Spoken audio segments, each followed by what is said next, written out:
63% of the American adult population over the age of 30 has some form of gum disease.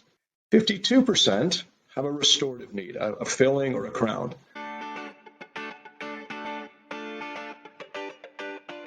Hello, ladies and gentlemen. Welcome back to Commercial Real Estate Secrets. I'm your host, Austin Hare, and our guest is Fred Ward. Fred is the CEO of Marquee Dental Partners. They started in 2015. They have 63 dental offices in the southeastern part of the United States. And so they've been growing very rapidly. And Fred, it's a pleasure to have you on the show today. Thanks for coming on. Thank you, Austin. I look forward to chatting with you today. Yeah, all right. So let's talk about the early childhood.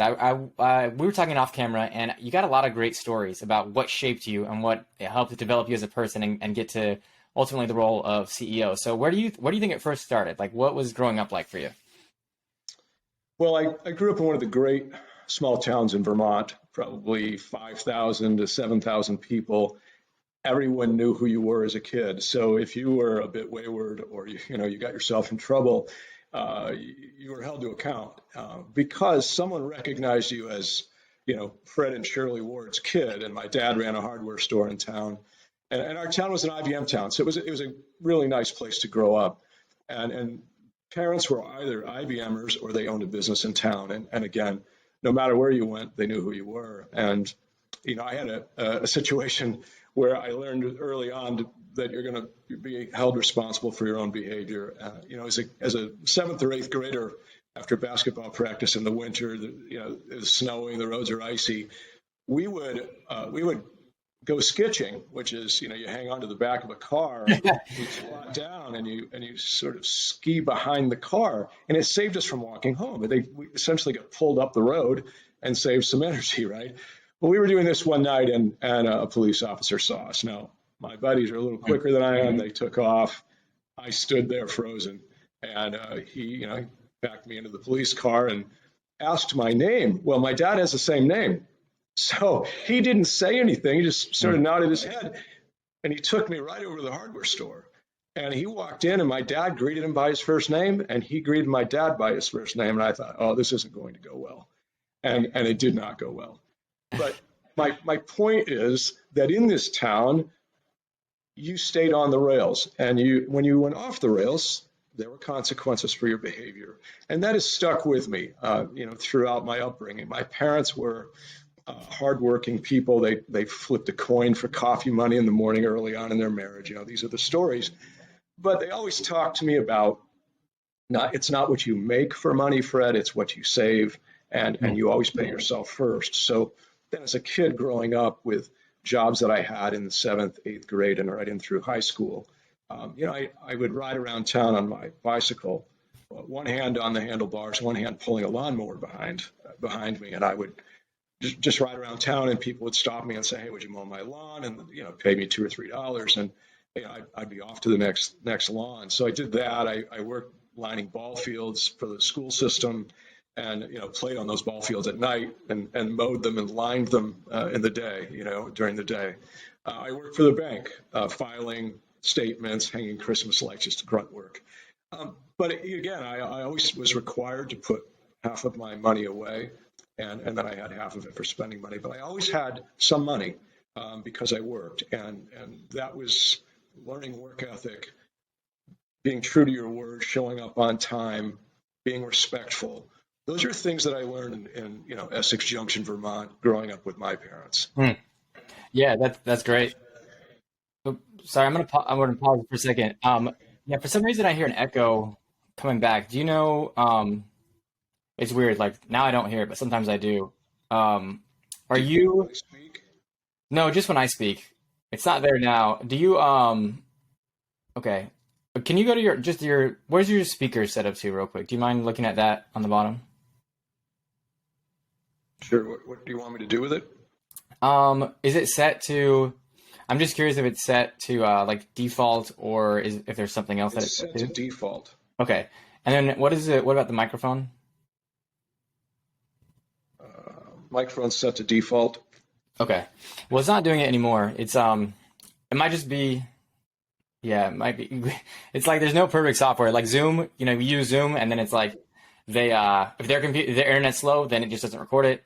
So then we switch to this because it's a little bit more expensive, but it records everybody's stuff to the cloud, and then it's just like there's always something. So all right, well we'll continue. I think what it might be is that when it switches to me for some reason, it's like for like 2 seconds, it's a little bit of an echo, but then it goes away because right now it's fine. So Got it. we'll Was that too much, or was that about right? No, perfect. Got it. Okay. So okay, we'll pick up right where we left off, and I want to keep talking about this. Okay. All right, cool. All right, so yeah, it's interesting. So your dad was an entrepreneur. He kind of he ran his own. He owned the hardware store, right? He did. So how did that affect your thinking in terms, because like it's a little bit of a different thinking to become, it's risky, right? To go from having a guaranteed wage, being an employee, to like taking a risk. Not only are you not getting a wage, you're actually spending money, and you don't know whether anything is going to come back. So do you think that affected your thinking a lot? Austin, I can't point to anything that would I'd say, oh, well, this happened, and therefore, I learned. But what I would tell you is that my dad knew that hard work, discipline, and grit mattered. And so they toughed it out in the early days. I can still remember the dinner conversations, because my mom left her job as a secretary to become the bookkeeper, and they would work together, and they would come home, and then the dinner table conversation was often about school, and then it would turn to business discussions that my sister and I might be in the other room doing homework. We could overhear them, and there were some stressful times for them, but they worked diligently. They reached out to people they knew who had successful businesses, and they weren't so above learning and listening, and didn't pretend to have all the answers. And I did learn that, and that has, I think, over my professional life, served me well. That I do listen, and I do. I'm never the smartest guy in the room, but I am the best listener in that room. And I think that's a great skill, and I've been fortunate to have a great group of leaders that I've had the chance to work for. Yeah, that's really cool. I think that's like the difference between a fixed mindset and a growth mindset, right? Like if you have a fixed mindset, then you think you know everything and you don't think anything's changing. And a lot of times it's pessimistic, but it sounds like you had a growth mindset, and the fact that you're willing to listen, you're willing to take other advice, and you're willing to change your stance on something, which I think is super important. And so I'm curious, like I'm curious as to what happened, between then and being CEO of Marquee. Like, what's the story there? Like after that, like when you're in high school and deciding what to do about college or your career or whatever, like what was the path like for you? Sure, it's probably not a path that unusual to most high school kids, juniors and seniors with college aspirations. And there was, right or wrong, today we can judge all we'd like, I suppose, but my parents had an expectation that we go to college. So that was my mindset all the way through high school. Is you take courses that prepare you to go to college for 4 years. And college, by the way, is a 4-year experience, not a 5 or 6. And that was also instilled in my sister and I, and my younger brother's 10 years younger. So he was much, much smaller at that time. But so if I just put together what I was in high school and tell you where I went to school, I think you'd say, okay, that fits. I wasn't, I was a really pretty diligent student. Most of my high school life, I was a B student. And then when I decided I wanted to go to a service academy, I began to get really disciplined around studies, and then finished with I would say a low A GPA. My SAT scores were, I would say exceptional in math and really dreadful in English at that time. And nevertheless, I was a kid who had a closet that had my shirts together hanging in one location and my pants hanging in another, and my shoes were together on the floor. And so I was very disciplined that way.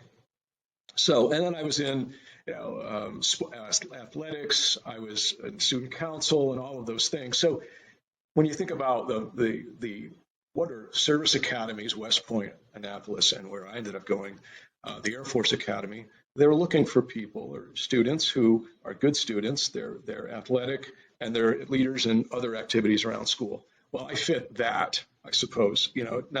Certainly not at the top of that list, but I made the cut. And so I went to school in Colorado, and it served me well. It's a school about leadership. It's what I enjoy. I got a degree in engineering, and I went out in the Air Force for 9 years. as an officer and designed cockpits. And Wow, that was that's cool. fun. But 9 years of running studies in a flight simulator and writing technical reports is great, but I want to work with people. I want to lead. I want, I'm a competitive kid. I grew up around a bunch of IBM kids. They were bright. It was a competitive environment to grow up in. It served me well at the academy where everyone else was brighter than I was, right? Athletic field competition. I played soccer. And so competition has been a part of my life for as far back as I can remember. So I decided after 9 years I wanted to get out into the world and lead, and I got the opportunity with a guy from PepsiCo, and I ran Taco Bell's in Cincinnati. So I had my own team right out of the Air Force. I had a great mentor at the time, and so I got a chance to lead a business. And I like numbers. I love people. It was competitive, right? McDonald's and Wendy's want to kill me every day. I've got to go out and get the best players. And I learned a valuable lesson about that we should probably talk about. But after working for, at that time, PepsiCo, and then which became Tricon, and now today is known as Yum Brands, for 15 years, around the time candidate Obama was running for president and began to talk about universal health care, I thought to myself, I'm in my mid-40s. If this guy wins, healthcare is going to be the lead story on the news every night. It's going to become a topic that the people that haven't had healthcare benefits for their whole life are never going to relent and give up having that benefit. So there's going to be all of these people coming into healthcare. Healthcare is going to explode. Healthcare is going to need leaders.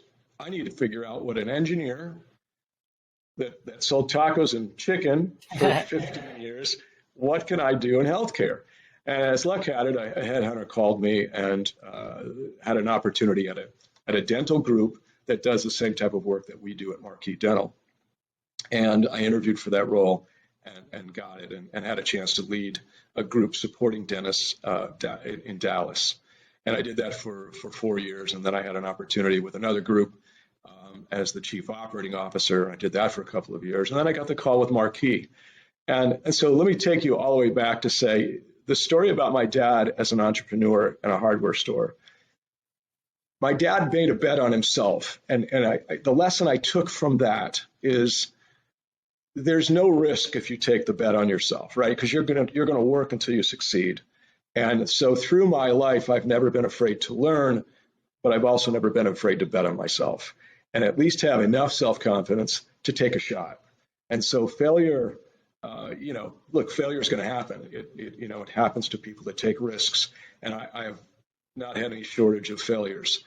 One of them that I alluded to a second ago, when I first got to Taco Bell in Cincinnati, I believed that I was such a strong leader and an inspirational guy that the managers that I had leading the 24 restaurants would easily fall in behind and follow my lead.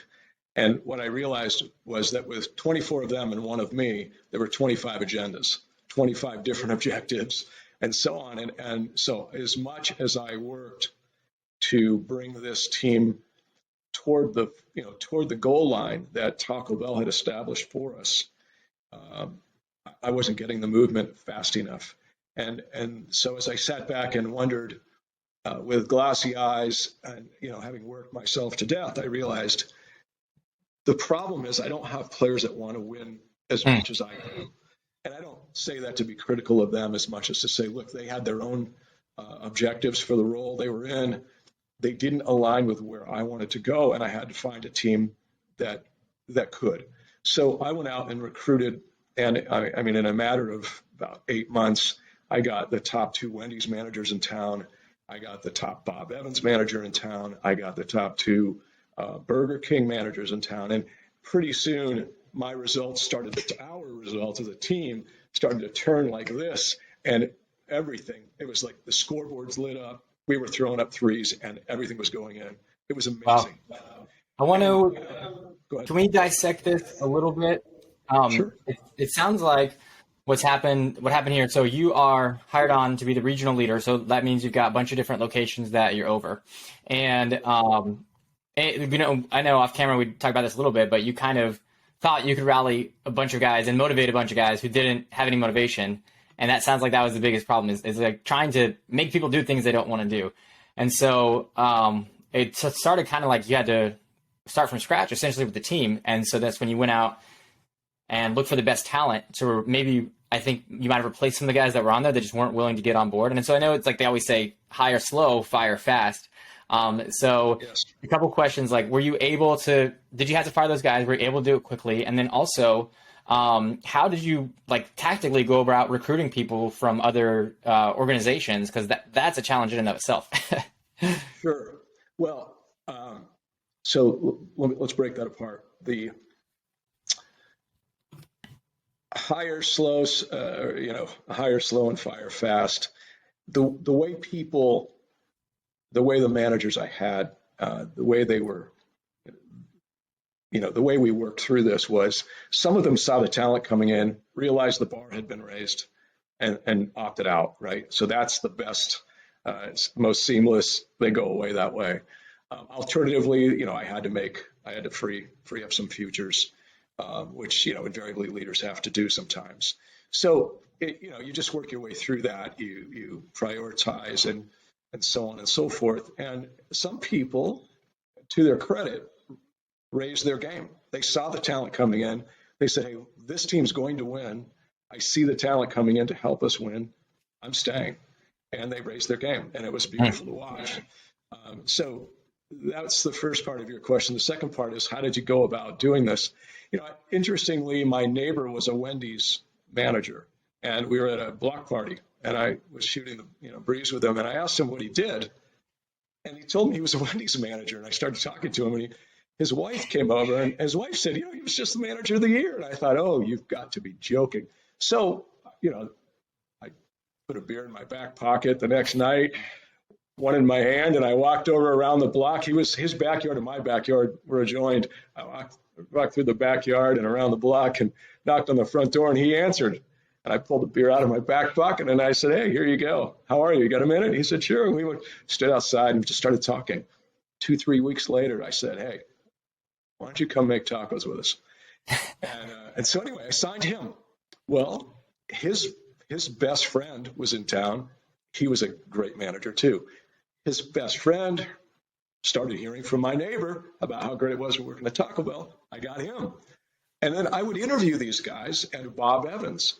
And one day the manager of the Bob Evans came over and he said, I see you in here all the time. What do you do? And I told him.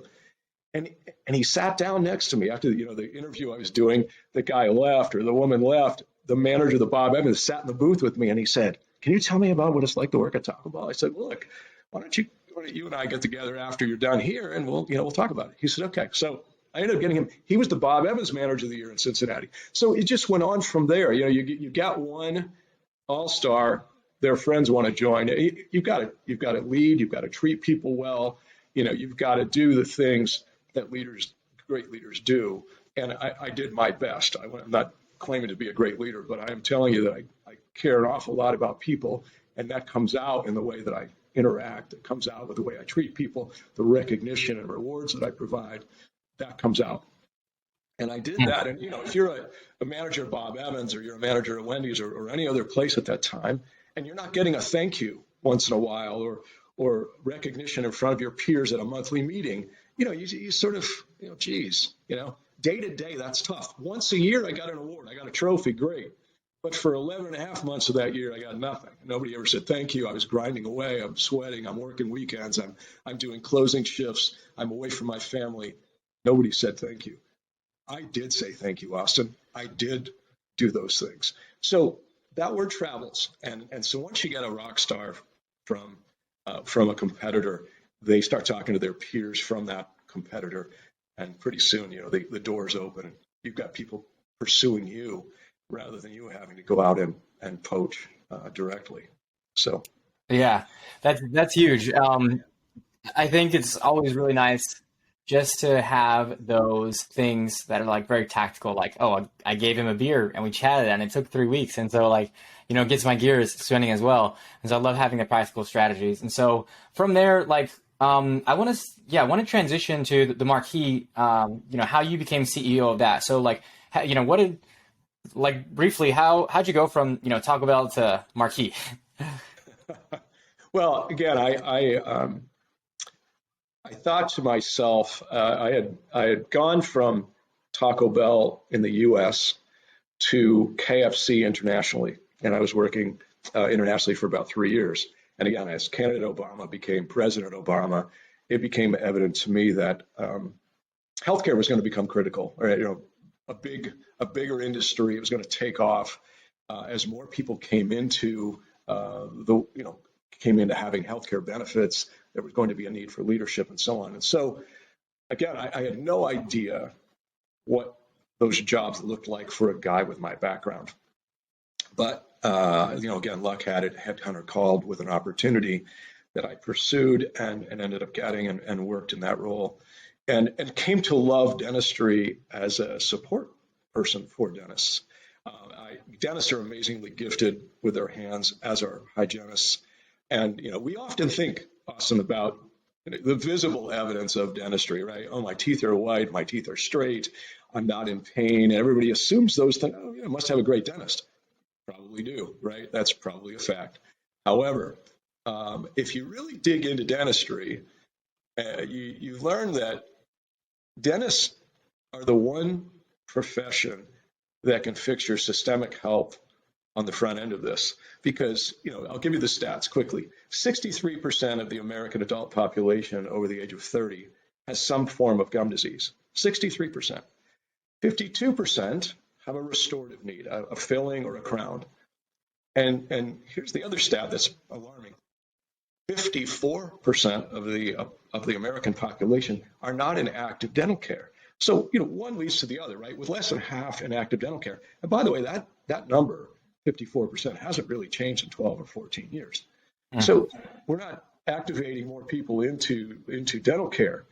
All right. So with less than half in active dental care, active meaning one or two visits per year, and you know, in my world, 2 or more visits per year, because again, 63% have gum disease. And if we say to people, you have disease in your mouth, what do they say? Well, my reaction is, get it out, you know, help me. Yeah. That's what dentists and hygienists do. And if you come in regularly, we can help get rid of your disease, eradicate it. And then, you know, if you give us the time, we will restore you to health. And in a matter of 2 or 3 years, and probably more money than you thought, we will have your oral health will be really good and in a position where you can maintain it at home, given the proper tools to use at home, right? And so if that happens, systemic disease goes down. Diabetes, low birth weight babies, these sort of things diminish, right? So dentists really do remarkable things they get very little credit for, other than the visible things, like, oh, my teeth are white, or my teeth are straight, you know, an orthodontist I saw, you know, I got whatever. You know, that's great. And again, if we're not in pain, we think, I don't need to see the dentist. My teeth are white enough. I don't need to go see a hygienist or a dentist. You know, it's not that way. They are healthcare professionals. They're here to help you with your overall health. And they are, in fact, the front end of your health, because what goes in your mouth goes into your system. Yeah. No, it's super important. You know, my background was health and fitness as well. So I had a couple of fitness centers, and you see the way that the whole thing plays together around your health, right? Like, we obviously focus mostly on the fitness side, which is like punching and hitting stuff. But like from the diet side, like what you eat, was such a huge thing. And then, you know, you're lowering, like when you get more fit, you get more healthy. And that doesn't have to be true. Like there's some bodybuilders who like, they eat a bunch of stuff, take a bunch of supplements, and they look fit, but they're not really healthy. It's not good for their body, the amount of mass they have, the weights in their joints, etc. But in general, like if you're eating healthy in order to lose body fat, and you're being active to increase your heart rate, like you're going to fight off disease in the same way that like, having a healthy mouth helps you have a healthy body. And so I think it's a really important facet. Like, and I notice you look like a very fit guy as well. So I think it all goes like having that discipline, just from an individual personal responsibility perspective goes full circle, because like, there's a saying that goes around like why do millionaires have six packs, right? It's because like those same disciplines that they put in their life to create financial freedom or a positive financial outcome, they do to also create a positive, healthy outcome for their lives. And so, yeah, I think these things all play together, and I think it's really important. And so, but yeah, in terms of like, you came on to Marquee in 2015. What was it like? Why did they recruit you? Like what kind of value were you bringing? And then like let's walk through that. Let's walk through the site selection process, or even like how you identified new practices, and like I'm curious to like how you grew the people, and then how you helped grow the organization and the number of locations as well. Sure. Well, let me say this: there was a team put together in the early days of Marquee to go out and build a platform that would support dentists. And so that team, with an investment and support from Chicago Pacific Founders, a private equity firm, built a platform from 0 practices to 24 in a matter of 15 months. And they did a remarkable job, acquiring practices and forming partnerships that endure today. And around the 15-month point, I think they had concluded that they needed to begin integrating these practices into one platform to get the benefit of centralized services. And so I got a call because it's interesting. I had years before interacted with this headhunter, and he and I became friends after that. But what he remembered about me was that I talked about team building and uniting people toward a cause. And so he called me a day or two before Christmas of 2016, I suppose, 2016. And he just said, hey, look, they need you here. Here's the challenge. You're the guy. And I sort of went through it with him, like, tell me more. No, I'm not interested. I'm going to stay where I am. Well, fast forward, I took the job. I was offered the job and took the job 5 or 6 months later. And that was the operating officer job. And came in and really went on the road. And this is I do this every time I change a role. I go to where the action is. I cannot be in the office, pushing paper. I've got to be out and go meet the team that's making this happen every day. And so I went to every office in, I don't know, a couple of months and met the team, and I listened and I asked, a couple of questions, what do you love and what do you hate, or what would you want me to start doing or stop doing or continue to do, sort of thing, right? And I love that. Yeah, start, stop, continue. I use it often. Can I pause you for 1 second? It's funny that you bring that up, because that is like a very personal type thing. So like when we were doing, my wife and I have done like marriage coaching and stuff like that. So that's actually one of the things that they recommend you talk about, is like, hey, what is it that you like? What is it that I'm doing what is it that I'm doing that you don't like, that you want me to do less of or stop doing? And then what's one thing that I'm doing that you like, that you want me to do more of? And so like just, having those intentional conversations around a marriage, it's helped us a lot. But was that something that you got in business, or was that something that you got from, I don't know, coaching or marriage counseling that you then applied to business? Yeah, it was business. Yum Brands does an amazing job developing leaders, and it was something that I learned there. But I love the application, and I can see, having been married 37 years, I can see how that very simple approach, right, can open up a conversation that is very constructive and beneficial to a couple trying to work through some rough spots, which invariably we all experience in a marriage. But it is a very simple thing that can be applied to business, and that's what I did. And I listened, and then I came back and began to act on what I heard, and continued to reach out to the key, who I thought were the thought leaders among the doctors on things to do. And from there, a year passed. I was offered the opportunity to become the chief executive. I was happy to have that opportunity. And so then we went about beginning to grow again and buy and build is the sort of the mantra, and we began to form partnerships throughout Arkansas, Alabama, Kentucky, Tennessee, and Florida. And we also then began to I had a background. I've probably opened 30 or 40 de novos, Austin. So I had experience with de novos that I was eager to use, and a woman who came with me to Marquee Dental, Andrea Metz, had been the boots on the ground through many of those de novos. So we went about site selection, as you mentioned, and I have a couple of sort of hard and they're dried in concrete for me. These are the rules of the road with de novos, right? And one was always Starbucks as a co-tenant, and the reasons for that are many, but they drive traffic. They do take up parking spaces. But they drive traffic. They are visible. They're a well-known brand. They're an everyday use brand, and I love that co-tenancy with them. Obviously visibility is critical. I like pedestrian traffic as well as vehicular traffic. If I can be on a corner, I'd love that. However, banks tend to overpay for those sites, so we tend not to get them, and that's okay. But those types of things. Another one of my rules is, I can have a motivated doctor and put them in a haunted house, and they could do great dentistry. I can have an unmotivated doctor and put him in a palace, and they won't do anything, right? So you got to match talent and ambition with a great site. And I'll give you an example. Here in Nashville, we have a location in East Nashville. Dr. Erin Spencer is a rock star.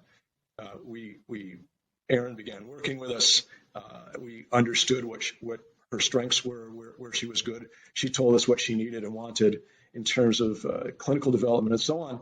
We opened the practice, and the thing has just been, that office has just been a rocket ship. The people in East Nashville love her. She's got a Facebook page that's really active, and it's just been a great story. So, find yourself a proven, ambitious doctor and who does great dentistry and has a big personality like Erin does, and get a site that's highly visible with again a co-tenant like a Starbucks is always going to be a winner. Yeah, I think that's really important. So it's cool that you had done 30 to 40 de novos before you started. De novos and acquisitions are obviously very different. And so, it's like, I like your guys' strategy, buy and build. So you start with something and then you expand on it. Of course, now multiples are getting so expensive that a lot of times it kind of makes sense to do de novos. But then we are facing a similar problem right now in the de novo strategy, which is that construction costs are really high. The cost of real estate is very high. The cost of labor is very high. And so no matter what, costs are high, right? And so I think sitting there waiting for things to go back down to normal is a fool's errand, because historically, wages have never gone down. And I think that, instead of trying to time the market, we're just going to have to learn ways to adapt and learn ways to move forward. And so now I know you guys are kind of going to do a split prong approach. You're doing both de novos and you're going to do some acquisitions as well. So what do you think is like one of your bottlenecks when it comes to real estate? Well, I'll start right on the front end. The permitting process is arduous. It's painful. That entire design, layout, permitting, and we had a circumstance through the holiday where we had given the project to the architect before Thanksgiving, and in early January, he had put us off, and had reasons, COVID, and all of this. And we got to early January, he had the project 7 weeks and hadn't moved on it yet. And, we just had to move on. And so we wasted 7 weeks. If it took him 2 or 3 weeks, he had done dental practices before. This wasn't a design, my point is he had a head start on design and layout. This wasn't a completely new project for him. And yet, we lost 7 weeks' time, and we still weren't in permitting, right? So that process to me is excruciatingly long. And then, as I talked with developers about work, the idea of getting subs, and to me, and this goes more personally as well, personally and professionally. If you say you're going to do it, then do it. And if you hire subs. I want them to show up and do the work on the days they're supposed to. I can't have a sub not show up. And I call you 3 days later and say, hey, I thought the electrical was going to be done. And you say, oh yeah, the sub didn't work out. We can't have those sort of things. But those two things to me are bottlenecks. Now, the good news is in Nashville, particularly, and in Louisville, we've got another developer like this. They're very dependable. Their teams show up. The leadership at the site is exceptional. The leaders are there early. The leaders are the last to leave. The leaders are communicative. They set expectations on when to show up, when they can leave, when is lunch, when is break. And that process is fascinating to me. I was one of those workers as a kid working for the school. We had a break time. You can be here at this time and you can leave at that time to go back on the site and work. I love that dependability and that discipline. And when that breaks down, it creates the bottleneck in the development side of things. Yeah, it's interesting, and it's common to have that happen, like where you have expectations that aren't met, and then it just leads to frustration. There's kind of a belief that people can save money, like healthcare organizations can save money by hiring this person to do this thing, finding this person to do this thing, finding this person to do this thing. It's like, but what we've seen, like one of our beliefs is that bring it all together in one communicative, cohesive way of getting a new de novo location from start to finish. And so that's why, we recommend, and it doesn't have to be us, but the way that we recommend doing it and the way that we do a project is we start from level 1, which is the analytics. Where are we going to go? Because, you guys have 63 locations. It can take up a ton of mental bandwidth just deciding where am I going to go? Where's the best spot? I mean, you're looking at all these sites, you're looking at all these locations. You got to do the competition analysis and the demographic data, and you got to find out are you in a dental desert? What's the Medicaid population? I mean, there's a whole slew of things that you have to look at, and so we start with from the high level. Okay, let's run the demographic analytics, the competition analysis, and find out where's a good trade area, first of all, or if a trade area, like what part of that trade area specifically, right? Now, once we got that, now let's start looking at the actual places that are available. What does that look like? Well, does it have good visibility? Does it have, you mentioned Starbucks, that's a great synergistic tenant. That's a great synergistic user. What are the anchor tenants nearby? We have a saying, it's like, do we want to drive through or drive to? Because if you drive to, like a grocery store, the average family goes there 2.3 times a week. You can bet if they park their car, they get out, they're going to be sitting in your office. Now, of course, those are hard to get. So how can we get close to that if we can't replicate that? And then from there, it's called, we like to call it stacking the deck in your favor, essentially. Like, there's a reason all the mega DSOs go out and they pay top dollar for these retail spaces is because it works, and that's part of their marketing budget. So once you do the competition analysis, you find out the general area, then you do the specific, work to find out as a broker what's specifically available, and from there, it's nice to have somebody that can, if nothing's available for lease, it's nice to have somebody that can do the development for you. So that's our thesis is like, we want to do the analysis, we want to do finding the locations, and then we'll do the development from the ground up. So that means like breaking ground or buying a building or redeveloping it, because, if you try and do all these things separately, there's oftentimes not that communication, there's not that cohesiveness. And so when you know what the end result is going to look like, and you're responsible for that from the beginning, well, now you can start working with the architects, you can start working with the engineers, and you can actually, even though it might be more upfront, you end up saving more money in the long run because there's not all these revisions to the work you're going through. And so, just use somebody who's got experience in that, especially in the healthcare, especially in the dental, who's done, 10, 15, 20 projects, because if it's their first time doing something like that, then you could just be setting yourself up for failure, yet alone if you pick the wrong location, right? We often say that it's your location is the first, most important decision that you'll make. So that's kind of how we view that. And you're it's a lot of work, you know what I mean? Getting the subs, getting the permitting, those types of things. You really got to know what you're doing in order to be able to execute. I love what you said, Austin, and your energy, by the way, around all of this is remarkable. But what I like about what you said, just from where I sit, I want one person to go to. I don't want one over here and one over here and one over here, and then the finger pointing happens, and you spend more time dissecting and trying to understand what's really going on, rather than going to the one person, the one contact. And as you said, if you take it from cradle to grave, I know who to go to, right? And you're the one guy, and if the system breaks down. I'll say it this way, and I don't mean it to sound negative, but it's your headache, not mine. right? Yeah. I hired you to have that headache, right? This is the model that I'm in as a support organization for dentists. My promise to a dentist is I'm going to have the headaches of vendor negotiations and human resource issues and so on. Those are my headaches, not yours. You be the gifted great dentist that you can be, and I will take your headaches from you. And what you just described, that you're in your business, is you're the headache guy. You're the guy that's going to take this project from beginning to the end, and any headaches I feel, I just call you and say, Austin, here's my headache. It's yours now, right? And you take it and run with it. And I can tell you're good at it because you got energy for it and tons of knowledge and experience with it. So anyway, I love that model that you've got.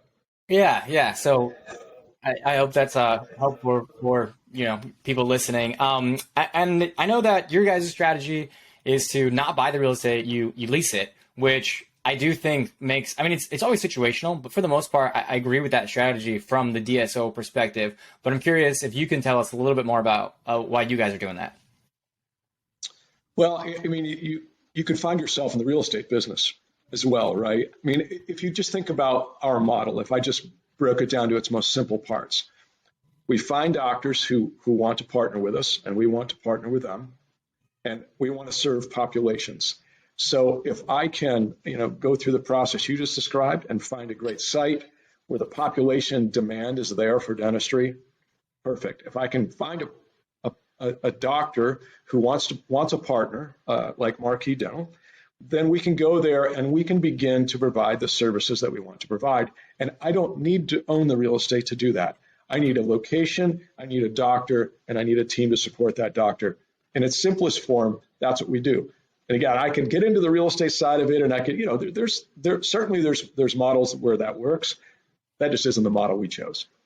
Yeah. And, that makes perfect sense. There's a lot of people who try and, rock or run before they can walk. And so I get why you want to hold off on investing in the real estate or focus on the dental, because, we're all, to an extent, we're limited by everybody's limited by two things: time and money, right? Like, you can't create more time. And even Bill Gates has mentioned that he would like to have more operating cash in Microsoft, like, to feel comfortable, right? And he's, for a long time, he was the richest man in the world. So you just gotta pick and choose your battles. And so it's not necessarily wrong to invest in real estate, but if it takes some of your cash that you would otherwise be using or to reinvest in acquiring businesses, or it sits on your balance sheets and it makes banks more hesitant to lend, then, are you getting the best ROI from your time and your money that you could be? And oftentimes the answer is no. Every now and then, yeah, sure, it makes sense, right? But a lot of times it just makes more sense financially if you really put it down, like, hey, if this is keeping me back from growing my DSO or my organization, then I'm really just tripping over pennies for dollars. So our recommendation is, if you're in that situation, just find a partner. You know what I mean? Work with a partner who can handle that part of, like, the capital, and they can handle that part of the time and the attention that it's going to take, like you mentioned earlier, and they can manage the property and manage the development and continue the ongoing process potentially as a landlord. And then our thesis is that we want to open that, like, back up to allow the doctors and the dentists and everybody else to co-invest in some of that real estate, and then you can all kind of participate in the upside. So yeah, our viewpoint that we look at it is, hey, just go, find a partner to handle the real estate part of it. Amen. I'm with you on that. So this has been absolutely great. I got a couple of questions. First of all, sure. If we missed anything that you want to talk about, like, let's go over that too. I'm also curious, where do you see Marquee Dental going in the next 10 years? And then where do you see the economy going as well?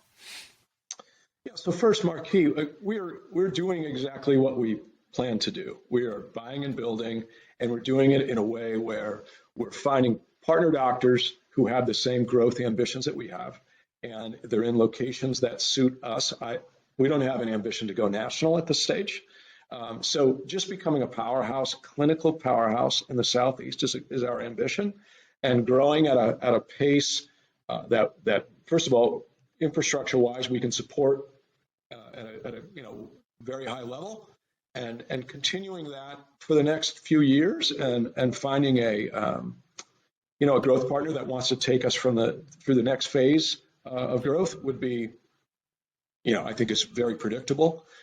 So call it a few years from now, we do that, and then from there we grow. And again, the new partner may say, look, we want to go nationally, And the team is certainly prepared to do that. I mean, we'd obviously need more help and so on. But look, you can do it in the Southeast. You can do it across the country. You just have to go in steps, and you break you can't boil the ocean. So you just break this big project down into bite-sized pieces, and you go.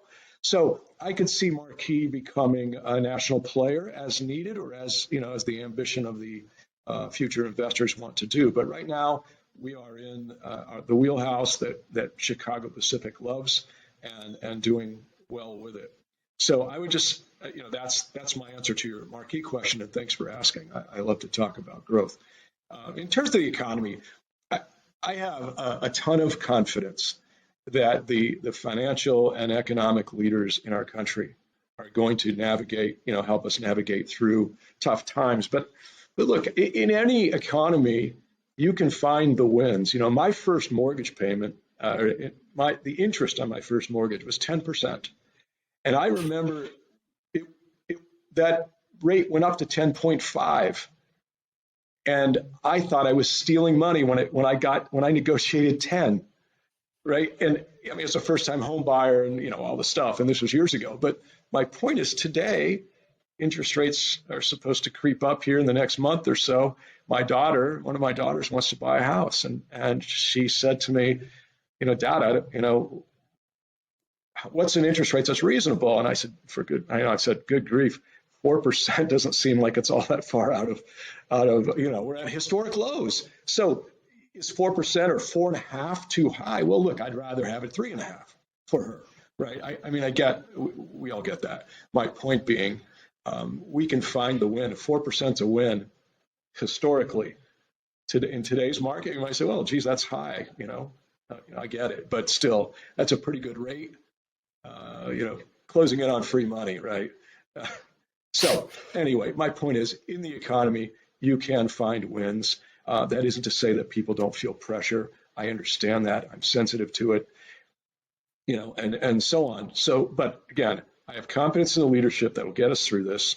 And look, we've enjoyed a really nice run since 08 or even before that, and we had a couple-year period there of tough times. But it's been a really nice run for a lot of years. And some people have never, you say 10% mortgages to people, they go, what? Never heard of that. Well, yeah, I experienced it.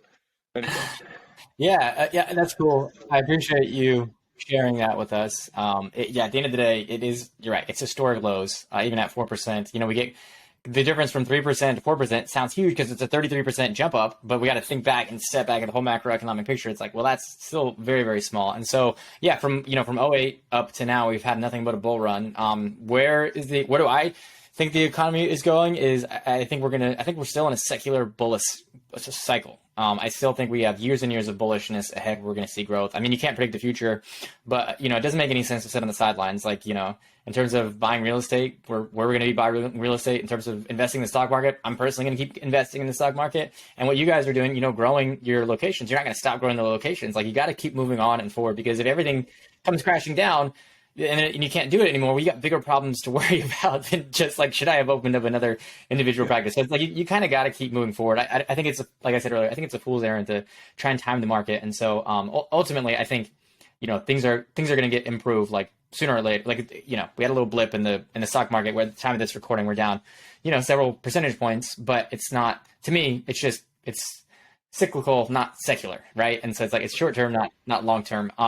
So yeah, all that being said, I think this is great. Where can people, if they want to learn more about what you guys are doing, like either through you or through Marquee, what's a good resource to find that out?